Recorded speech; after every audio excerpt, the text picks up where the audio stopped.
सच है, सच है विपत्ति जब आती है, सच है विपत्ति जब आती है, कायर को ही दहलाती है। सच है विपत्ति जब आती है, कायर को ही दहलाती है। सूरमा नहीं विचलित होते, सूरमा नहीं विचलित होते, क्षण एक नहीं धीरज खोते। सूरमा नहीं विचलित होते, क्षण एक नहीं धीरज खोते। विघ्नों को गले लगाते हैं, विघ्नों को गले लगाते हैं, कांटों में मार्ग बनाते हैं। विघ्नों को गले लगाते हैं और कांटों में मार्ग बनाते हैं। जिंदगी से हम उतना ही पाते हैं जितनी कि उसमें पूंजी लगाते हैं, उतना ही पाते हैं जितनी उसमें पूंजी लगाते हैं। गिव एंड टेक, जितना हम इसको देते हैं उतना ही हम इससे पाते हैं। दिनकर जी ने कहा है कि कामनाओं का अंचल कभी भी छोटा मत करो, अपनी कामनाओं का आंचल कभी भी छोटा मत करो। दुनिया में जितने भी सुख बिखरे हुए हैं उन सभी में तुम्हारा भी हिस्सा है, तुम्हारा भी हक है। अब ये तुम्हारे ऊपर निर्भर करता है कि तुम अपने उस हिस्से को, अपने उस हक को किस प्रकार से हासिल कर पाते हो। ये सब तुम्हारी क्षमता, तुम्हारी साहस, तुम्हारे हिम्मत, तुम्हारे धैर्य के ऊपर निर्भर करता है। जो कांटों का सामना करता है, जो भी कांटों का सामना करता है, सीधी सी बात है, सफल वही होता है।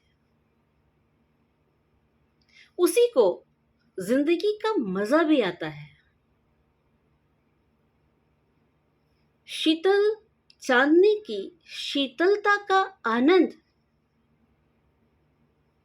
वही ले पाता है जो कि धूप से थका हारा घर को आया हुआ हो। पानी में भी वही स्वाद पाता है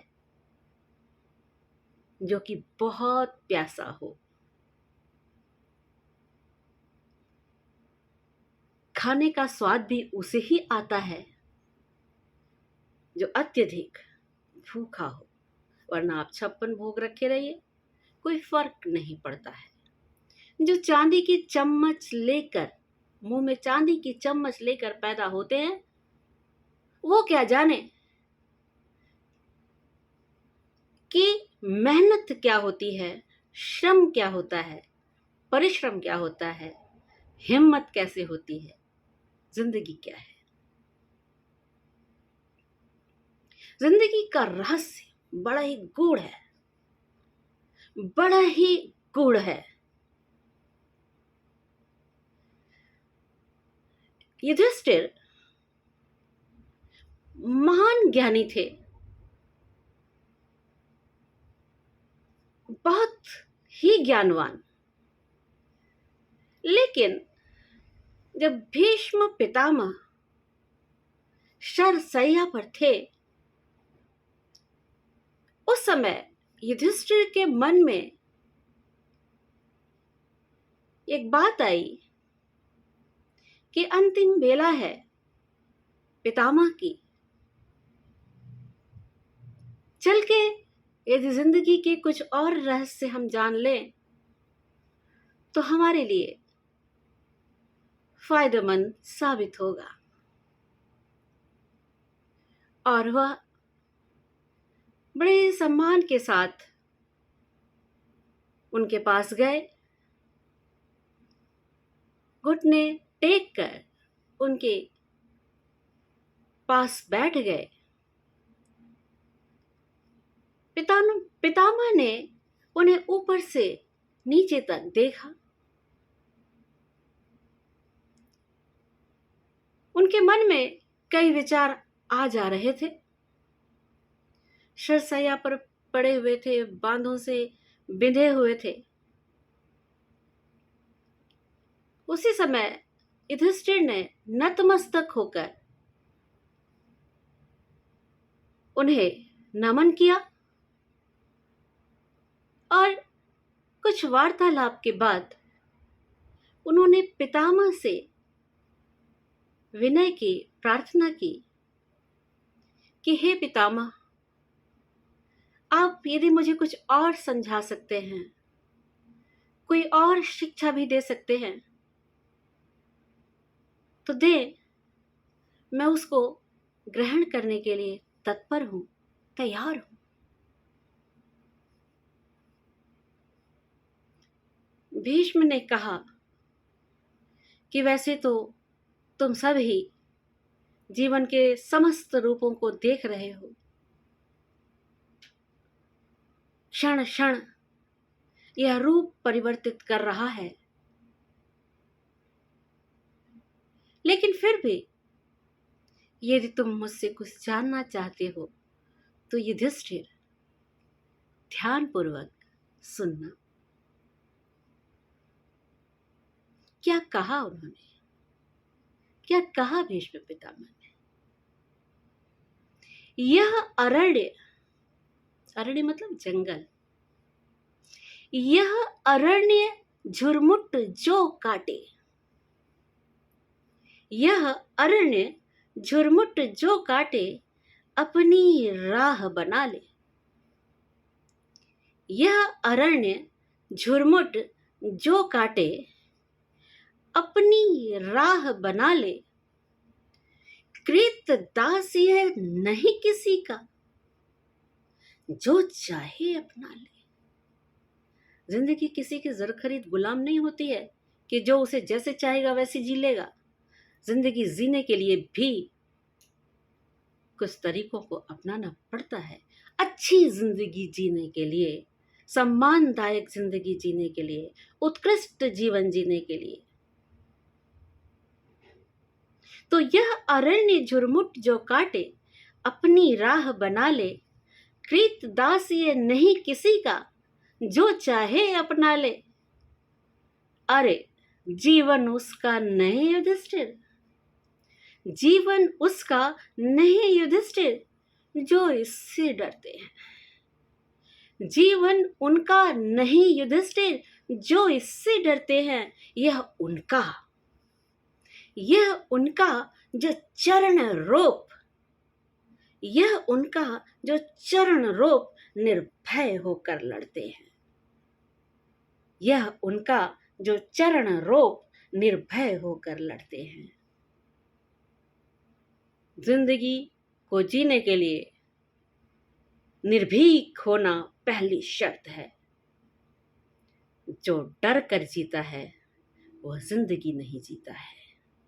जीवन के विभिन्न रूपों को जो अपनाता है, जो उसका सामना करता है, वही उसमें से विपत्तियों के आने पर भी अपने मार्ग को तलाश लेता है। इसलिए इस जिंदगी को, जो कि इस दुनिया की सबसे बड़ी अमूल्य सौगात है, उसे सुरक्षा के घेरे तैयार करके डर डर कर जीने की आवश्यकता नहीं है। एक अटल सत्य है कि मृत्यु अवश्यंभावी है, और जो अवश्यंभावी है तो वो कल आए या आज ही क्यों ना आ जाए, इससे डरने की कोई आवश्यकता नहीं है। कब तक? जब तक आप ऐसे कार्य कर रहे हैं जब तक कि वह आपके लिए, परिवार के लिए, समाज के लिए और देश के लिए हितकारी हो। सो निर्भीक बनिए। जिंदगी एक फल है और इस फल को दोनों हाथों से निचोड़िए। रस की निर्जरी आपके बहाए भी बह सकती है। सो आज के लिए इतना ही। हमें धैर्यपूर्वक सुनने के लिए आप सभी का बहुत बहुत आभार। मुलाकातों का सिलसिला यूं ही जारी रहेगा। विपत्तियों से हम भी लड़ते रहेंगे, मिलते रहेंगे। हमें धैर्यपूर्वक सुनने के लिए आप सभी का बहुत बहुत आभार और आप सभी को मुझ पुष्पलता राय का सादर नमस्कार। जाते जाते अनुरोध करूंगी कि इस चैनल को, हमारे चैनल को, यूट्यूब चैनल को, काव्य तरंग पुष्पलता राय को लाइक, शेयर और सब्सक्राइब अवश्य कीजिए। हम आपके समक्ष ऐसे ही हाजिर होते रहेंगे और जिंदगी के कुछ सबक आपको सिखाते रहेंगे। चलते हैं।